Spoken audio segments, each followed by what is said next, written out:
Morning everyone. Today's topic is journal.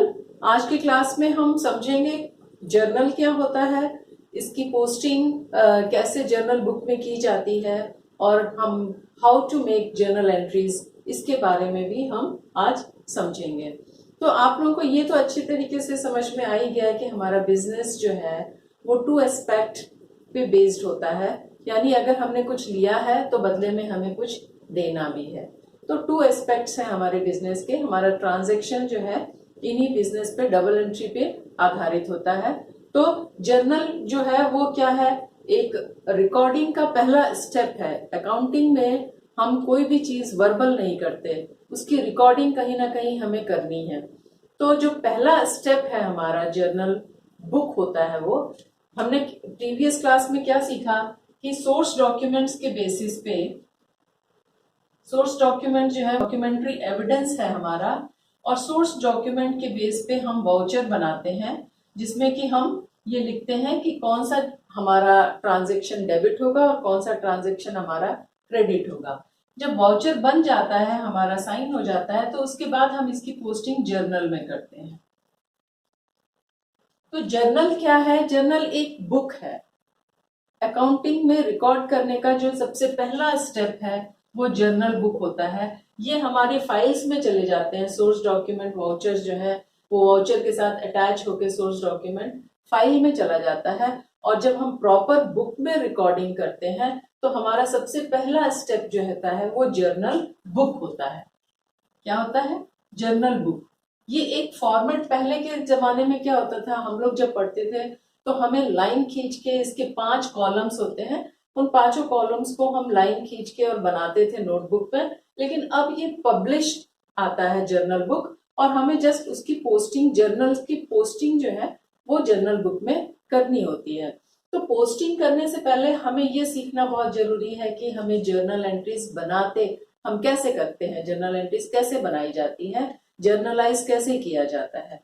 जब हमें journal बनानी आ जाएंगी जर्नल एंट्रीज, तो हम उसको, उन जर्नल एंट्रीज की पोस्टिंग जर्नल बुक में कर देते हैं टू एस्पेक्ट्स के साथ, यानी डेबिट और क्रेडिट के साथ।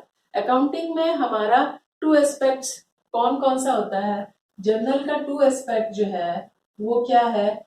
एक लेना और एक देना, यानी कुछ लिया है हमने तो बदले में हम कुछ दे रहे हैं। ठीक है?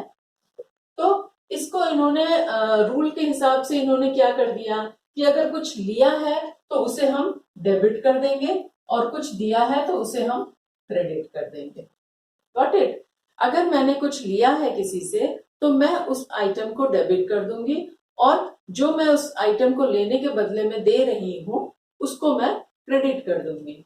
तो एक घर का एग्जाम्पल ले लेते हैं। सपोज आप स्कूल जा रहे हैं, नए क्लास में आपने एडमिशन लिया, तो आपको सबसे पहले स्टेशनरी की जरूरत होती है। पेन, पेंसिल, रबर, इरेजर, ये सारी चीजों की जरूरत होती है। ज्योमेट्री बॉक्स की जरूरत होती है। तो आप शॉपकीपर के पास जाते हैं और कहते हैं कि मुझे स्टेशनरी दे दीजिए। अकाउंटिंग में इन सारी चीजों का एक नाम दे दिया गया है, स्टेशनरी। तो आपने स्टेशनरी दुकानदार से खरीदा, ठीक है, और बदले में आपने उसको क्या दिया? कैश दिया। तो आपने लिया स्टेशनरी और दिया आपने कैश। ठीक है? तो आप क्या करेंगे? स्टेशनरी को लिया है तो डेबिट करेंगे, और कैश दिया है तो कैश को क्रेडिट करेंगे। उसके बाद आपको दूसरी जरूरत पड़ी, ड्रेस की जरूरत पड़ी, आपको स्कूल ड्रेस की जरूरत पड़ी, तो आपने ड्रेस मटेरियल खरीदा या आपने स्टिच्ड ड्रेस लिया। तो ड्रेस खरीदा और बदले में आपने उसको क्या दिया? कैश दिया। ठीक है? उसके बाद आपको जरूरत पड़ी शूज की, तो आपने शूज लिया और बदले में आपने उसको कैश दिया। तो ये मान लीजिए स्टेशनरी आपका जो है 500 रुपीज का आ गया, ड्रेस आपका जो है वो 2000 का आ गया, शूज आपका 1500 का आ गया। तो इस तरीके से आपने बुक्स ले ली, बुक्स एंड नोटबुक्स ले ली आपने उससे, और बदले में आपने उसको कैश दिया। ये आपका मान लीजिए 3000 रुपीज में ये आ गया। तो इस तरीके से आपने जो चीज लिया उसको आप क्या करेंगे? डेबिट करेंगे, और जो दिया आपने उसको आप क्रेडिट करेंगे। ये हमारा जब हमने अकाउंटिंग प्रोसीजर्स जब हम पढ़ रहे थे तब मैंने आपको बताया था कि हमारा डेबिट और क्रेडिट रूल 3 रूल पे बेस्ड है। किसको हमें डेबिट करना है और किसको हमें क्रेडिट करना है, वो 3 रूल्स पे बेस्ड है। तो ये हमारे कौन से रूल को फॉलो करता है?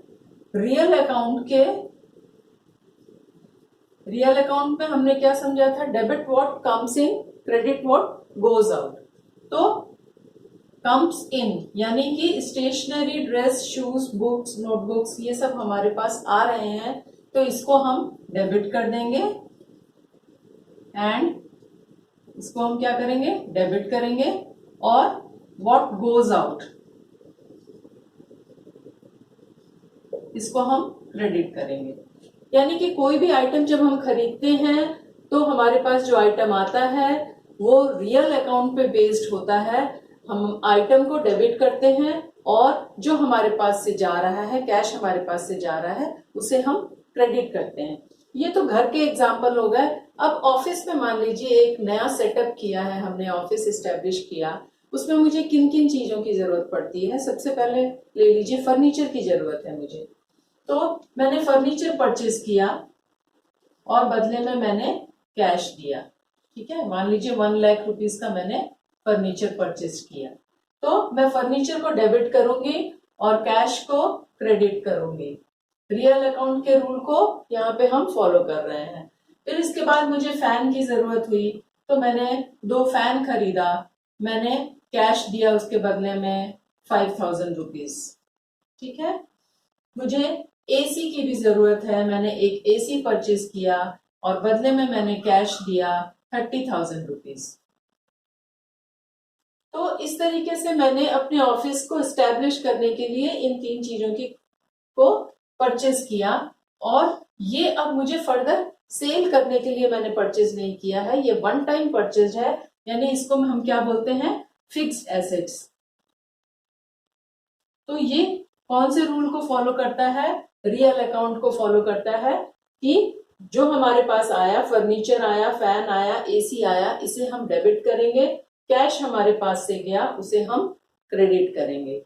लेकिन जब हम ये फर्नीचर परचेस करते हैं फर्दर सेल करने के लिए, इनकम ग्रो करने के लिए, अगर मान लीजिए मैंने फर्नीचर परचेस किया है तो क्या वो भी रियल अकाउंट में आएगा? समझ लेते हैं इसको। हम कोई भी सामान जब परचेज और सेल करने के लिए लेते हैं तो उसे हम गुड्स बोलते हैं, तब हम उसे फर्नीचर नाम नहीं देंगे, हम उसे क्या कहेंगे? गुड्स। और गुड्स हमने किस लिए लिया? 2 चीज हमारा है पर्पस। कौन सा पर्पस है? एक तो हमने परचेज किया और दूसरा हमने उसको फर्दर सेल किया। यानी वो 1 टाइम परचेज नहीं है, ऑफिस में मेरा 1 टाइम परचेज वाला फिक्स्ड एसेट्स नहीं है ये। मुझे फर्दर अपने इनकम को ग्रो करने के लिए वो गुड्स मैंने, वो फर्नीचर मैंने परचेज किया। ठीक है, तो इसको मैं रियल अकाउंट में नहीं लूंगी क्योंकि ये 1 टाइम परचेज नहीं है, इसे मुझे सेल करना है। तो ये कहाँ जाएगा? ये हमारे 3rd रूल नॉमिनल अकाउंट में जाएगा। नॉमिनल अकाउंट का रूल क्या कहता है? Debit all expenses and losses. तो परचेज जो है वो एक्सपेंस हो गया, इसका वो एक्सपेंस हो गया, इसलिए ये परचेजेस को मैं नॉमिनल अकाउंट में डालूंगी।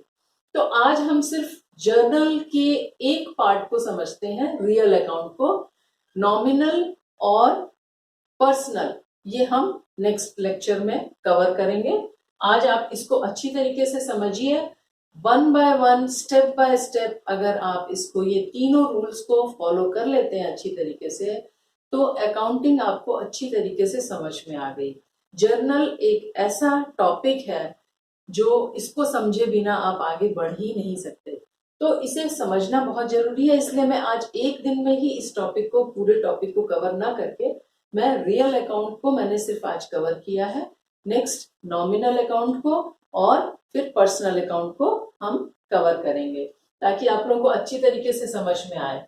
तो यहाँ पे जिस्ट ये है कि जो भी चीज आपके पास आ रही है उसको आप डेबिट करिए, जो आपके पास जा रही है उसे आप क्रेडिट करिए। लेकिन गुड्स के मामले में परचेज यानी कि आपके पास फर्नीचर आ रहा है, उसको हम डेबिट, एक्सपेंसेस को भी हम डेबिट करते हैं और यहाँ पे भी हम रियल अकाउंट में भी हम क्या करेंगे, हमारे पास जो आ रही है उसको हम डेबिट करेंगे। यानी कि रूल सेम है, लेकिन ये नॉमिनल अकाउंट में जाएगा क्योंकि इसे फर्दर हमें सेल करना है, इसलिए हम इसको एक्सपेंस में काउंट करते हैं। तो इसको अच्छी तरीके से आप रिवाइज करिए, समझिए। मिलते हैं फिर नेक्स्ट क्लास में। Till then good bye.